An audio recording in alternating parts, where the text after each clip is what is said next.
A self-proclaimed smuggler of both people and drugs says the world's longest border, which separates the U.S. from Canada, offers more than 5,500 miles of opportunity.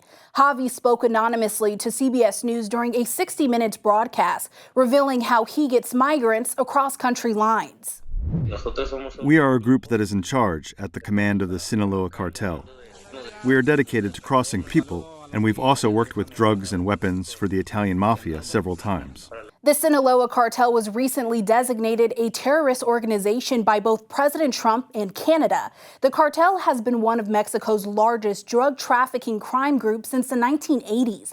Javi, a member of Sinaloa, claims the price for each person is $3,000. He keeps $1,000, the cartel gets $500, and the rest covers the trip. In addition to smuggling families, Javi says he's also bringing fentanyl in from China. CBS News says a request for a smuggler starts on the black market, but it's also easy to find one using social media platforms. Javi said no matter what the U.S. or Canada does, it won't stop cartels like Sinaloa from their operations. Canada's border is much larger than Mexico's. There are more entry points through Canada than through Mexico. A lot more entry points.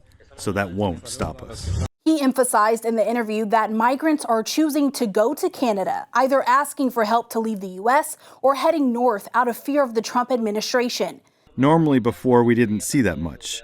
Maybe out of every 30 people we crossed, 3 or 4 would come up. Now maybe out of every 10 we cross, 5 go up to Canada.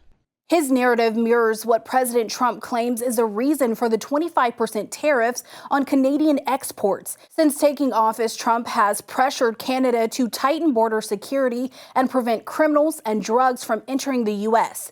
In response, the Canadian government has increased border security, committing more than $1 billion to deploy helicopters, drones, and Royal Canadian Mounted Police on the ground. Canada has agreed to strengthen security at the northern border, even though U.S. Customs and Border Protection recorded 23,000 migrant encounters compared to over 1.5 million at the Mexican border in the 12 months ending in October 2024. We're going to be overwhelmed by the illegal immigrants fleeing American authorities coming into our country.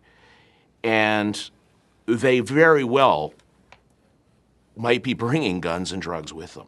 Former Canadian Border Services agent Kelly Sundberg said Trump's deportation directives will create a tsunami of migrants entering the country, a challenge he said local law enforcement isn't equipped to handle.